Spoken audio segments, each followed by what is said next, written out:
Qnet Noida Sector 143 online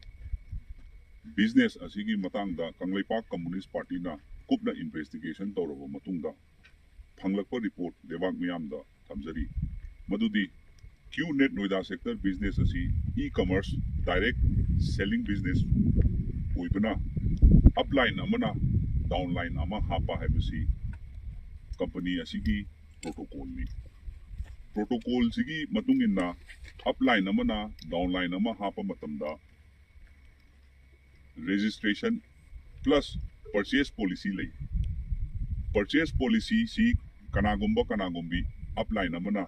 downline ama inaw hapa matamda purchase policy si gi khudong saba lawraga pot lawba matamda karigumba lawiriba pot haibadi product adu pambidaba taragadi tha amagi manungda refund claim ta hogadabni karigumba tha amagi manungda refund claim tobi hoba taragadi company na 100% refund tawbagi opportunity supi tawbudabu tha ama helaba matungda purchase policy sigi wangbada tha ama helaba matungda validity loiraga tha ani natraga tha ahum natraga tha mari changa kanda ai poche pamdre natraga ai gi registration ji kapiu haiba matamdadi adugi khudong sabudi company na pide maram asina lupna thamjaningi ba wafam di huzik yam kanna viral chali ba Qnet Noida sector si upline amaga downline amaga purchase policy gi matangda refund claim tongnadabagi tholakpa issue ne na lawjai maram aduna miramda leiriba upline amasung manipurda lehoriba downline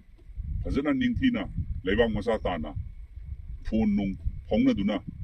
che chang puthoknaduna proper document puthoknaraga haibadi ai purchase policy sigi matungina aina tha amagi manungda ai claim tawja hokuni tawudabu company sina aibu aigi refund ji tawbirakte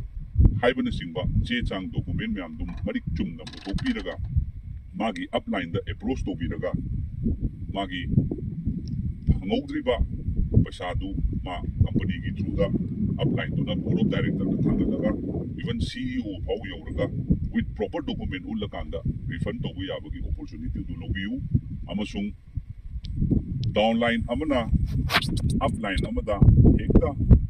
aidi nangi na makhada yawgibani hairaga paisa singu haiba wafam adudi purchase policy du munna yengbam darkar tai purchase policy du gi matungi na karigumba thama gi manungda mahakna paisa si claim to hobu taragadi company na hanbam thoi adugi daita di upline du na su lobam thoi aduna laksani ba wafam di upline du na downline du ga fazana leibang masa ta na pau phauna biduna nangna up downline nangna upline aingonda thamagi manungda registration plus purchase policy nang leiliba product tu handokpiu haibagi chap chaba se puthokpiba ngamagadi madugi daita dudi upline sina lobam thui aduna hairiba numit ngasi 21 January 2025 sida communist Kanglaipak Communist Party PWG gi oiba investigation siga mari lenana hairiba e-commerce business asi downline amasung upline anigi marakta conflict lakpa purchase policy ga ngasai refund claim tawgi marakta conflict lakpa dagi thokpa issue ni haibasi thamjage aduga aroibada Kanglaipak Communist Party People's War Group na hairiba ngasi January gi tarik 19 hairiba numit asida Qnet Noida sector gi case asi LOISINJARE amasung makhatana look atopasingna yawloi look atopasingna hairiba case asi amuka hanna reopen tawbidanaba lebang miyamda media gi kuthangda haijari